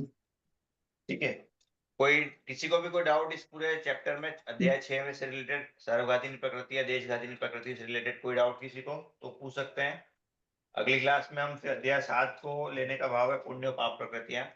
कोई भी किसी को डाउट हो इस चैप्टर से सर रिलेटेड अगर तो। कोई काउंटिंग करने को आती है कि कितनी सर्वघातनी देशघातनी, तो उसको देशघातनी में डालना है ना, सर्वघातनी में नहीं रखना ना। हाँ, मतलब अगर आपको बोल देते हैं कि उसको सर्वघातिनी, अगर कोई भी प्रकृति, हाँ आपको क्वेश्चन में ऐसा भी आया था ना कि उनको अलग अलग उनके उसमें भेजिए। ठीक है, अलग अलग ग्रुप्स में भेजिए उनको। तो मान लीजिए कोई अगर हाँ आता है सर्वघातिनी और देशघातिनी, तो आपको जो प्योरली सर्वघातिनी है उसको उसी में डालना है, और जो प्योरली देशघातिनी है आपको उसी में डालना है। मान लीजिए आपको बोल दिया कि अवधि ज्ञानामणि कर्म, हाँ, उसमें कंफ्यूजन होता है। अवधि ज्ञानामणि कर्म। ठीक है, देशघातनी। या आपको बोल दिया अचक्षु दर्शन, आपको बोल दिया चक्षु दर्शनावरणी। ठीक है, इनको आपको सर्व और देश इसमें जाती है उसमें डालना है। ठीक है, तो जो प्योरली सर्वघातिनी है आपको उसी में डालना है, और जो प्योरली देशघातिनी है आपको उसी में डालना है। ठीक है, तो अवधि ज्ञानावरणी क्या, प्योरली देश, मतलब सर्व देश दोनों रूप में इसका आता है। लेकिन चूंकि ओरिजिनलिटी में देशघातनी। देशघातिनी है तो इसको हम देशघातिनी बोल देंगे। हम्म। इसका ओवरऑल रिजल्ट देखना हमको। ऐसे अचक्षु दर्शन, ये मतलब भी क्या जिनको देशघातिनी। दोनों में डालना है उसमें देशघातनी भी रखना है, जिनको दोनों में रखा गया है उनको देशघातनी भी हाँ, रखना है, ऐसा ना सर? हमको तो बस ये ध्यान रखना है कि ओवरऑल प्रकृति वो कौन सी है, देशघातिनी के सर्वघातिनी, वो ध्यान रख के हमको आंसर दे देना है। ओवरऑल ये प्रकृतियां क्या देशघातिनी है, तो इनको हमको देशघातिनी में डालना है ना। और ये जो है ओवरऑल क्या सर्वघातिनी है, तो इसको हमको सर्वघातिनी। सर्वघातिनी में डालना है। फिर अगर और डिटेलिंग में आए कि आपको देशघातिनी में भी अगर और डिटेलिंग में आ जाए, देश में भी सर्व है या देश है, तो फिर हम उसको और स्पेसिफाई कर सकते हैं कि देश में भी है, सर्व रूप में भी आ सकती है, देश में भी आ सकती है। तो इसमें हम बोल सकते हैं कि देश और सर्व दोनों रूप में आ सकती है। ये हमेशा देश रूप में ही आएगी, ये देश और सर्व दोनों रूप में आएगी, और ये तो क्या सर्वघातिनी ही।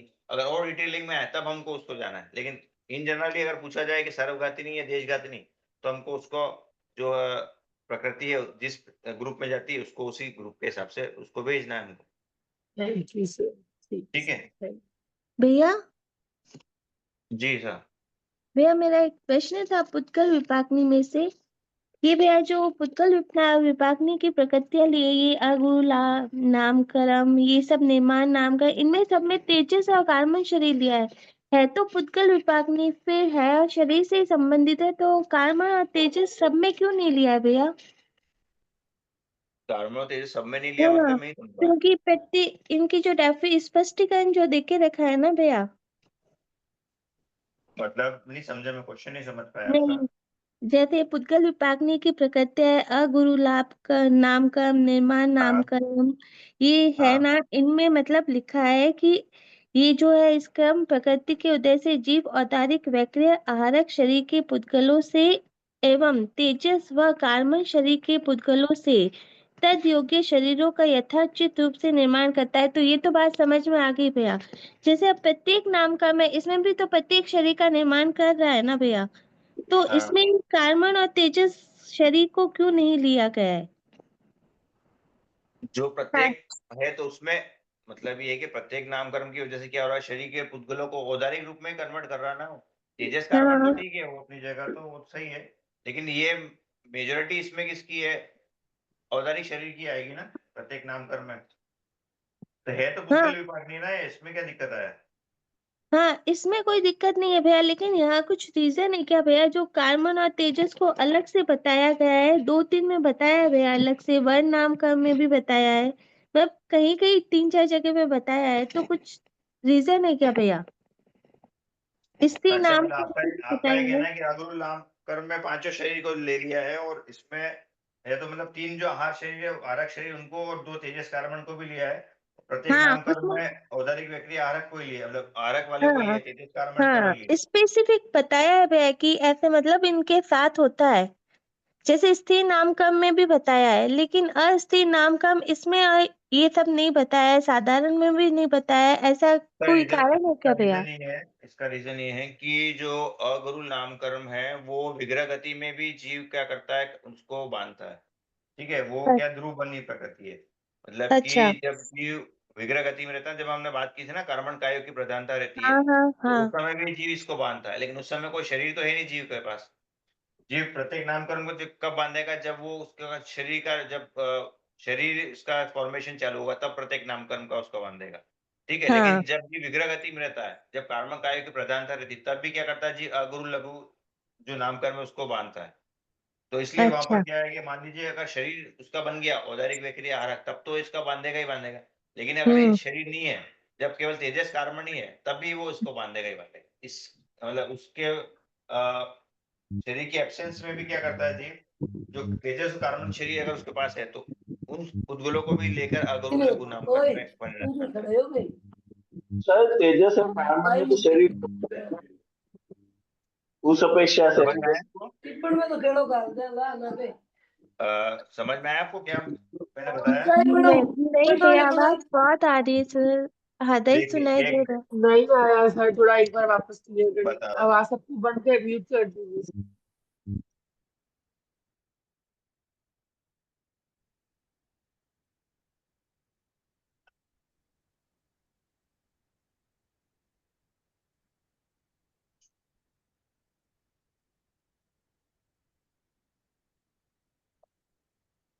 अगर अगर वो लघु निर्माण और फिर स्थिर नामकरण वर्ण।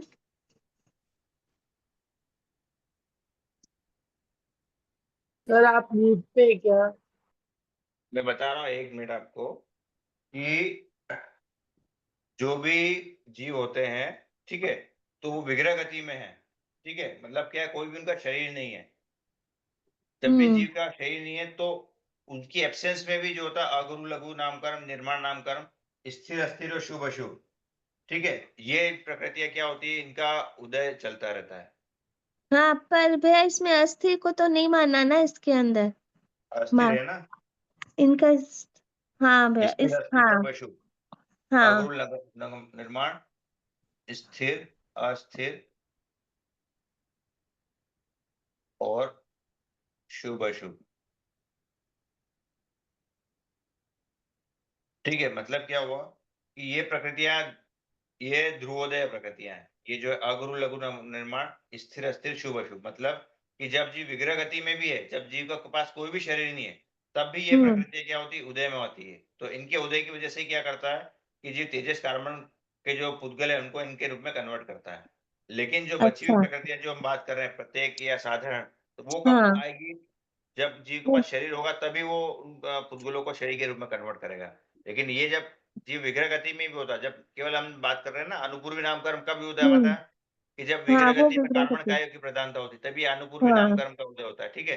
तो उस समय जीव के पास कोई भी शरीर रहता नहीं है, तो उस समय भी ये प्रकृतियां क्या है, उदय में रहती है।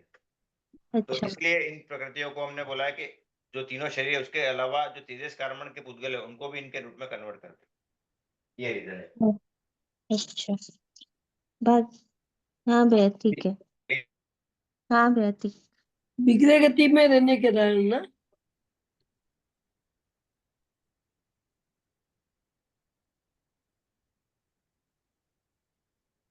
क्लियर हो गया ये? खैर अभी आपका टॉपिक नहीं है लेकिन क्वेश्चन था तो इसलिए बताया, मतलब ध्रुवोदय ध्रुवबंदी हाँ क्या होती है, हाँ तो ये एक जनरल हाँ समझने के भैया लिए कि ध्रुवबंधनी प्रक्रिया होती है, ऐसी होती है कि जब जीव, जब भी मतलब जिनको जहां पर जिस गुण स्थान तक भी जो प्रक्रिया बनती है वहां तक वो हमेशा बंधेगी बंधेगी, भले जीव किसी भाव में है या विग्रह गति में जहां पर भी है वो प्रकृति हमेशा बंधेगी। और ध्रुवोदय प्रकृतियां वो होती है कि जहाँ जीव जहां तक उनका उदय चलता है वहां तक जीव अगर है तो हमेशा उदय में आएगी आएगी, भले जीव कोई सी भी गति में चला जाए, किसी भी भाव में चला जाए, वो हमेशा उदय में रहेगी रहेगी। तो ये जो 6 प्रकृति है ये ध्रुवोदय ही है, मतलब जीव कहाँ पर भी चला जाए ये जी, मतलब संसार में जब तक भी है जहां तक इनका उदय है वहां तक ये हमेशा उदय में रहेगी रहेगी, ठीक है। तो इसलिए हाँ ये भैया जो प्रकृतियां, इसलिए हमने उनको हाँ, देखा है कि जब इसलिए विग्रह गति इनको में भी है इसके तब भी ये साथ उदय में जोड़ा है रहेगी रहेगी। हाँ जी, इसीलिए इन सबको तेजस और कार्बन के साथ जोड़ हाँ, के बताया है तेजस और कर्मण के साथ भी केवल 6 प्रकृति ही आपको मिलेगी जो तेजस कर्मण के साथ है, हाँ बाकी आपको हाँ और कोई भी नहीं बाकी मिलेगी, नहीं है बाकी ठीक नहीं है। है हाँ, ओके, अगला जो नेक्स्ट है हमारी क्लास के लिए पुण्य पाप प्रकृतियां हैं, इसके लिए कौन एग्री करेगा, कौन इसको एक्सप्लेन करेगा नेक्स्ट क्लास में? पुण्य प्रकृति मैं कर दूंगी सर। आपका हो जिन्होंने गया ना आज आज? जिनको चांस चांस मिल गया उसके अलावा कौन एक्सप्लेन करेगा? आनंद भी आप एक्सप्लेन करेंगे क्या? कर लूंगा सर, हाँ सर कर लूंगा सर। ठीक है, पुण्य प्रकृति आप कर लीजिएगा और पाप प्रकृति नम्रता जी आप एक्सप्लेन करेंगे? हाँ भैया कोशिश करती हूँ ठीक है, तो पुण्य प्रकृतियां नेक्स्ट क्लास के लिए आनंद जी और पाप प्रकृतियां नम्रता जी, ठीक है, ये आप अच्छे से तैयारी करके आइएगा। आज की क्लास, कोई डाउट किसी को आज की क्लास में, या फिर हम यहीं पर एंड करें? हाँ सर। ठीक है, तो आज की क्लास हम यहीं पर एंड करते हैं। जो ज्ञान सीखने के बाद का पाठ है वो सभी अपने मन में दोहराएंगे। अहो आचार्य भगवान अहो उपाध्याय प्रवर, आप श्री जी की महती कृपा से ये ज्ञान जो हमने सीखा है, ये ज्ञान हमारे विदय विनय की वृद्धि करे, सरलता को बढ़ाए, हम निष्प्रह बने, अनासक बने, सहनशील बने, रत्नालीन बने और पांचों इंद्रियों पर विजय प्राप्त करके परम वितरागता का वर्ण करें, परिपूर्ण समाधि में लीन में अत्यंत ज्ञान ध्यान सिखाने की महती कृपा की इसी कृपा सदैव बनी रहे और हमारे द्वारा मिले बात ए जिनेंद्र, आप थैंक यू प्रतिष्ठा सर। से जय जय जिनेंद्र जिनेंद्र, खमत जय करना। जिनेंद्र जय